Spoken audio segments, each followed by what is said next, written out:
សូមគោរពជម្រាបសួរបងប្អូនទាំងអស់គ្នាខ្ញុំបាទវិជ្ជបណ្ឌិតប្រាក់នរមសូមលើកយកប្រធានបទដ៏សំខាន់មួយយកមកបង្ហាញជូនគឺការកាត់ស្បែកគ្របចុងលឹងចោលការកាត់ស្បែកគ្របចុងលឹងគឺជាការកាត់យកចេញនៅស្បែកគ្របក្បាលលឹងដែលវែងជ្រុលឬក៏តឹងជ្រុលការកាត់ស្បែកគ្របក្បាលលឹងជាវិធីសាស្ត្រមួយដែលត្រូវបានគេអនុវត្តជាយូរលង់មកហើយតាំងពីរាប់ពាន់ឆ្នាំមុនឯណោះវាជាការធ្វើឡើងទៅតាមទំនៀមទម្លាប់ប្រពៃណីឬក៏តាមបែបជំនឿសាសនាផ្សេងៗវិទ្យាសាស្ត្រវេជ្ជសាស្ត្រការកាត់ស្បែកគ្របចុងលឹងចោលមានសារៈសំខាន់ណាស់ក្នុងការបង្ការជំងឺកាមរោគក៏ដូចជាជំងឺឆ្លងផ្សេងៗផងដែរនិងអាចធ្វើឲ្យសុខភាពលឹងកាន់តែរឹងមាំបានល្អអត្រាបរិសុទ្ធដែលបានកាត់ស្បែកគ្របចុងលឹងចោលនៅលើពិភពលោកប្រទេសនៅតំបន់ពណ៌ប្រផេះនេះគឺมันមានទិន្នន័យបញ្ជាក់ច្បាស់លាស់នៅឡើយទេចំណែកឯប្រទេសនៅតំបន់ពណ៌ខៀវនេះបរិសុទ្ធដែលបានកាត់ស្បែកគ្របចុងលឹងចោលនោះគឺមានអត្រា 20% ហើយប្រទេសនៅតំបន់ពណ៌ក្រហមនេះគឺមានអត្រាចាប់ពី20ទៅ 80% ហើយប្រទេសដែលនៅតំបន់ពណ៌ឈាមជ្រូកគឺបរិសុទ្ធដែលបានកាត់ស្បែកគ្របចុងលឹងចោលនោះគឺមានអត្រាពី80រហូតដល់ 100%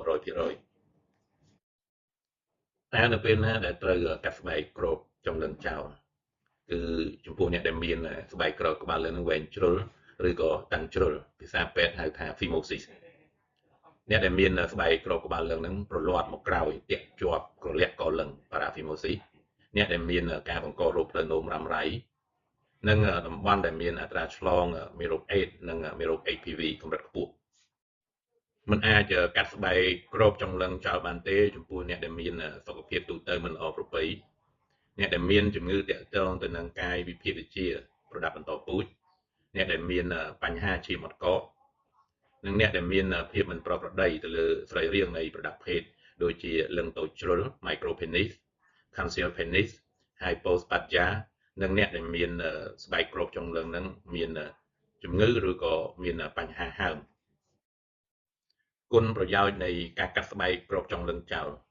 យោងទៅតាមការសិក្សាចំនួន29ដែលបានចុះផ្សាយបានរកឃើញថាស្ត្រីបានសម្ដែងការពេញចិត្តយ៉ាងខ្លាំងចំពោះលឹងដែលបានកាត់ស្បែកគ្របក្បាលលឹងចោលហេតុផលដែលធ្វើឲ្យស្ត្រីចូលចិត្តនោះគឺលឹងដែលបានកាត់ស្បែកគ្របចុងលឹងចោលមើលទៅមានសភាពទាក់ទាញសង្ហាជាងមុនងាយស្រួលលាងសម្អាតកាត់បន្ថយការចម្លងរោគនិងមានសកម្មភាពផ្លូវភេទល្អប្រសើរជាងមុន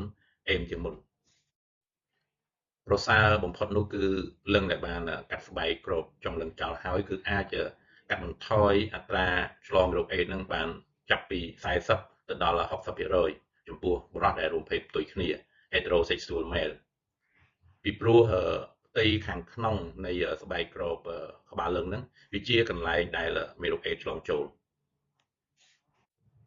កាត់បន្ថយអត្រាឆ្លងមេរោគអេដស៍ចាប់ពី28ដល់ 34% និងបន្ថយហានិភ័យនៃការកើតដំបៅនៅលើប្រដាប់ភេទហ្នឹងបានរហូតដល់ 47%ការកាត់ស្បែកគ្របចុងលឹងចោលអាចកាត់បន្ថយអត្រាឆ្លងមេរោគ HPV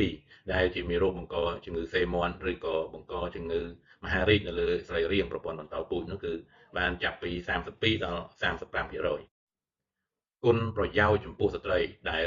មានដៃគូជាបុរសដែលបានកាត់ស្បែកគ្របចុងលឹងចោលស្ត្រីនោះគឺអាចកាត់បន្ថយហានិភ័យនៃការឆ្លងមេរោគ HPV មេរោគបង្កជំងឺសេមាន់ជំងឺមហារីកមាត់ស្បូន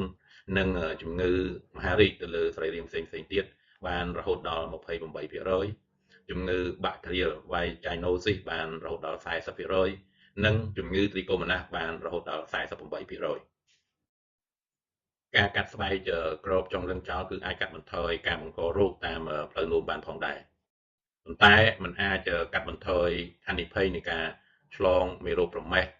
មេរោគ Chlamydia និងមេរោគស្វាយបានទេ